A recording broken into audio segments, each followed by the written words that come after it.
एक माँ अपने बच्चे के लिए एक दाना चावल के लिए तरस रही थी और वही चावल उस समय लंदन की थालियों में परोसा जा रहा था। भारत में ऐसी बहुत सारी कहानियां हैं जो हमारी कलेक्टिव मेमोरी से लापता हो चुकी हैं। 1943 के बंगाल की ट्रेजेडी सिर्फ एक ट्रेजेडी ही नहीं बल्कि इंसानियत की भी हार थी। हिरोशिमा और नागासाकी में जब न्यूक्लियर अटैक्स हुए थे तो उसमें 1.5 से 2 लाख लोगों ने अपनी जान गंवाई थी और आज भी हम उस दिन को याद करके शोक मनाते हैं। और वही बंगाल की इस ट्रेजेडी में लगभग 3 मिलियन यानी 30 लाख लोगों ने अपनी जान गंवाई और कितनों को इसके बारे में पता है। आज हम इसी भुलाई जा चुकी ट्रेजेडी को याद करेंगे और जानेंगे कि कौन इसका असली जिम्मेदार था।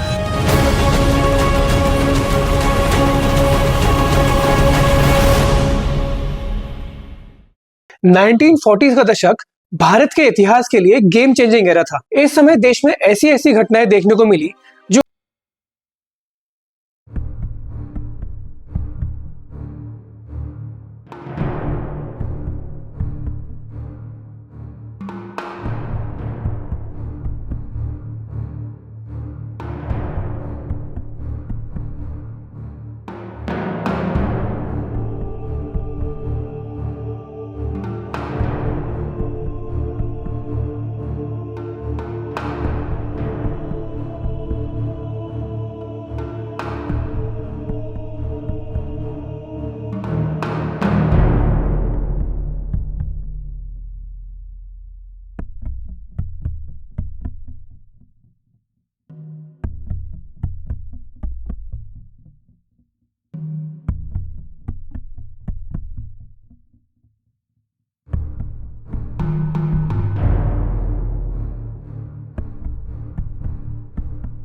जो समय था जब वर्ल्ड वॉर 2 अपने पीक पर था। जापानीज एम्पायर एक के बाद एक साउथ ईस्ट एशिया के देशों पर कब्जा करते जा रहा था। लगभग पूरा साउथ ईस्ट एशिया उसका हिस्सा बन चुका था और फिर बर्मा पर भी जापान ने कब्जा कर लिया। इसका मतलब था कि भारत की दहलीज पर अब जापानी फौज खड़ी थी। एक कदम और भारत उनका अगला टारगेट बन सकता था। लेकिन भारत उस वक्त अंग्रेजों के कब्जे में था। ब्रिटिश एम्पायर में एक हड़कंप मच गई। एलाइड पावर्स जिसमें यूएसए, यूके और फ्रांस शामिल थे एकदम चिंता में आ गए कि अगर भारत में जापानी फोर्सेस घुस गई तो ये उनके लिए एक बहुत बड़ा झटका होगा, क्योंकि अगर ऐसा हो जाता है तो पावर इक्वेशन एक्सेस पावर्स की तरफ शिफ्ट हो जाता, जिसमें जर्मनी, इटली और जापान शामिल थे और ब्रिटेन अपनी सबसे ज्यादा रेवेन्यू जनरेट करने वाली कॉलोनी खो सकता था। और बंगाल जो भारत का एक समृद्ध राज्य था अब सीधा वॉर के फ्रंट लाइन पर आ चुका था। उस समय बंगाल एक बहुत बड़ा एरिया कवर करता था जिसमें आज के असम, उड़ीसा, मेघालय, त्रिपुरा और बांग्लादेश भी आते थे। तो इस खौफ के चलते ब्रिटेन ने कुछ ड्रास्टिक मेजर्स लिए जिनका असर बंगाल के लोगों को भुगतना पड़ा। एलाइड फोर्सेस ने बंगाल में अपने हजारों सैनिक स्टेशन कर दिए। बंगाल का पूरा कोस्टलाइन बैरिकेड कर दिया गया ताकि जापानीज इन्वेजन को रोका जा सके। लेकिन इससे बंगाल में एक और समस्या खड़ी हो गई। लाखों की संख्या में सैनिक और हजारों सपोर्ट स्टाफ, फैक्ट्री वर्कर्स और इनसे जुड़े लोग बंगाल में आके बस गए। और यहाँ पिक्चर में एक ऐसा फैक्टर आता है जिसके अराउंड ये सारी कहानी रिवॉल्व करती है और वो है चावल। चावल का सप्लाई जो पहले से ही बहुत ज्यादा प्रेशर में था अब और ज्यादा स्ट्रेस में आ जाता है। और राइस सप्लाई इसलिए प्रेशर में था क्योंकि ये वो दौर था जब भारत के अनाज का एक बड़ा हिस्सा उन जगहों पर भेजा जा रहा था जहां ब्रिटिश फोर्सेस लड़ाई लड़ रही थी। जापान बंगाल में ना घुस पाए इसके लिए ब्रिटेन ने बहुत ड्रास्टिक मेजर्स लिए। जितनी भी बोट्स थी जिन्हें बंगाल के अंदर ही अंदर यूज किया जाता था राइस सप्लाई या फिर ट्रांसपोर्ट के लिए, सब तोड़ दी जाती है ताकि जापानी फोर्सेस अगर अंदर घुस भी जाती हैं तो उनके काम के लिए कुछ बच ही ना पाए। अब जापान के इन्वेजन से बाकी चीजों पर कैसे फर्क पड़ा? इन्वेजन से पहले ही राइस सप्लाईज काफी प्रेशर में थे क्योंकि बंगाल से हर जगह सप्लाई होता था, चाहे देश के अंदर हो या फिर बाहर, खास करके जहां पर लड़ाई छिड़ी हुई थी। और राइस की डिमांड को पूरा करने के लिए बर्मा से भी काफी ज्यादा इंपोर्ट किया जाता था। लेकिन इन्वेजन के बाद जापान ने बर्मा से ही सप्लाई कट कर दिया, जिसकी वजह से पहले से ही जो इन्फ्लेशन था वो और बढ़ गया। अब इस इन्फ्लेशन के पीछे भी एक कहानी है जो मैं आपको आगे जाके बताऊंगा कि कैसे इन्फ्लेशन पहले से ही एग्जिस्ट करता था और कौन इसके लिए जिम्मेदार था। लेकिन पहले करंट सिचुएशन पर वापस आते हैं। हालत इतनी ज्यादा खराब हो चुकी थी कि लोगों के पास राइस खरीदने के लिए पैसे ही नहीं बचे थे, जिससे लाखों लोगों पर असर पड़ना शुरू हो चुका था। और चावल पर ही इतना ज्यादा जोर इसलिए दिया जा रहा है क्योंकि बंगाल के लोगों के लिए चावल एक स्टेपल डाइट का पार्ट था और उस समय इतनी ज्यादा क्वांटिटी में होने की वजह से इसके दाम भी कम थे, जिसकी वजह से गरीब तबके का आदमी भी कम से कम चावल कंज्यूम करके अपना पेट भर सकता था। चावल के अलावा और भी चीजें थी, लेकिन इन्फ्लेशन की वजह से उनको खरीदना लगभग नामुमकिन ही हो गया था। अब इन बिगड़े हुए हालातों को बद से बदतर बनाने के लिए एक और आफत आ पड़ती है। लगभग अक्टूबर 1942 के टाइम पर बंगाल और उसके आसपास के रीजन पर एक बड़ा साइक्लोन हिट कर देता है। साइक्लोन इतना भयानक था कि हवाएं 225 किलोमीटर प्रति घंटे की रफ्तार से चली और साथ में भारी बारिश होने की वजह से लगभग पूरी खेती ही बर्बाद हो जाती है। अब जो बचा कुचा राइस था, ब्रिटिश सरकार उसे होड़ यानी जमा करने लग जाती है अपने इस्तेमाल के लिए, और जो आम जनता के पास कुछ चंद पैसे भी बचे होते हैं वो किसी काम के ही नहीं रहते। जापान का बर्मा पर कब्जा करना, भारी इन्फ्लेशन और साइक्लोन का आना, इन सभी चीजों ने राइस सप्लाई पर बहुत गहरा असर डाला। लेकिन अभी भी सिचुएशन ऐसी नहीं हुई थी कि लोग भुखमरी से मरने लगे, क्योंकि राइस के स्टॉक्स अभी भी बचे हुए थे और बाकी जगहों से भी लाया जा सकता था, जैसे यूनाइटेड प्रोविंसेस, सेंट्रल प्रोविंसेस, यहाँ तक कि बाकी देश भी मदद करने के लिए तैयार थे। लेकिन ब्रिटिश सरकार में किसने ऐसे डिसीजंस लिए जो आगे जाके भुखमरी का कारण बने, जिसकी वजह से 30 लाख लोग अपनी जान गंवा बैठे। और यही बात नोबेल लॉरेट अमर्त्य सेन ने भी कंफर्म की कि कैसे फेल्ड ब्रिटिश पॉलिसीज की वजह से इतना नुकसान सहना पड़ा। उस समय ब्रिटिश सरकार ने कैलकाटा के 2 लीडिंग न्यूज़पेपर्स, द स्टेट्समैन जो कि ब्रिटिश ओन था और दूसरा अमृता बाजार पत्रिका जो कि एक इंडिपेंडेंट एडिटर तुषार कांति घोष चलाते थे, इनको भी ये पब्लिश करने के लिए बोला कि राइस की तो कोई शॉर्टेज ही नहीं है, और फेमीन वर्ड का तो यूज करना ही बैन कर दिया था। इंटरनेशनल डोमेन में एक ऐसी पिक्चर पोर्ट्रे करने की कोशिश की कि भारत में भुखमरी जैसी कोई चीज ही नहीं हो रही है। जापान के इन्वेजन, इन्फ्लेशन और साइक्लोन के बावजूद एक ऐसा सबसे बड़ा फैक्टर था जिसने चीजें पूरी तरह से बिगाड़ दी। आइए जानते हैं कैसे।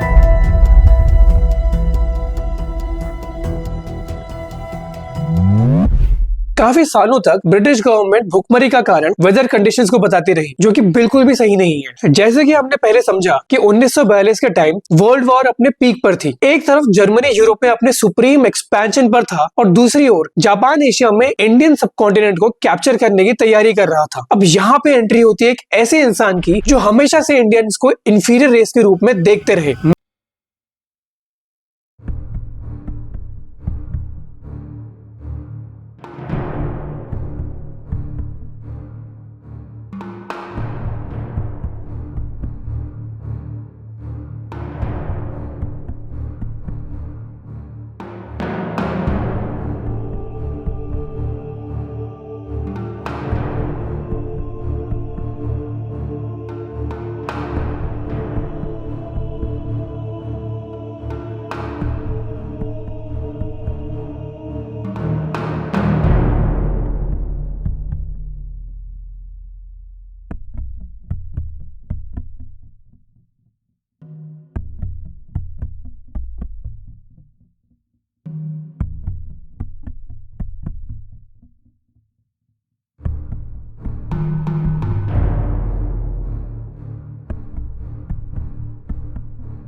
खराब बात ये थी कि ऐसा नहीं था कि आम जनता के लिए सप्लाईज बिल्कुल बचे ही नहीं थे। इसके बावजूद चर्चिल ने कोई दया नहीं दिखाई और बंगाल से एक्सपोर्ट्स रुके ही नहीं। अब पूरे बंगाल में एक ऐसी सिचुएशन आ गई थी कि हर तरफ सिर्फ बॉडीज ही दिख रही थी, सबसे ज्यादा तो गार्बेज डंप्स के पास। बात सिर्फ सर्वाइवल की रह गई थी। लोगों को अपने छोटे छोटे बच्चों को बेचना पड़ रहा था सिर्फ कुछ ग्राम चावल के लिए। जवान लड़कियों को अनजान मर्दों के साथ भागना पड़ रहा था खाना मिलने की उम्मीद में। लोगों ने लूटना शुरू कर दिया, एक दूसरे से लड़ने लग गए थे। भूखे पेट ने न जाने क्या कुछ नहीं करवा दिया। 112 साल के विजय कृष्णा जो इस ट्रेजेडी को सर्वाइव कर पाए। याद करते हैं कि 1942 का टाइम था जब लोगों के पास खाने के लिए ज्यादा कुछ बचा नहीं था। फिर साइक्लोन का आ जाना और ब्रिटिश सरकार की तरफ से मिनिमम एफर्ट्स का होना। कैसे लोग बेबस और लाचार थे और एक एक दिन जिंदा रहने के लिए संघर्ष कर रहे हैं। अब एक बार इस पिक्चर को इमेजिन कीजिए। ब्रिटिश गवर्नमेंट के पास खुद के खाने के लिए कभी कोई कमी नहीं हुई। एक तरफ ब्रिटिश ऑफिशियल्स ऐसे घूम रहे हैं जैसे कुछ हो ही नहीं रहा है और दूसरी तरफ लोग खाली थालियां लेकर उनके पैरों के पास बैठे हैं। जब तक थोड़े से एफर्ट शुरू हुए ब्रिटिश गवर्नमेंट की तरफ से,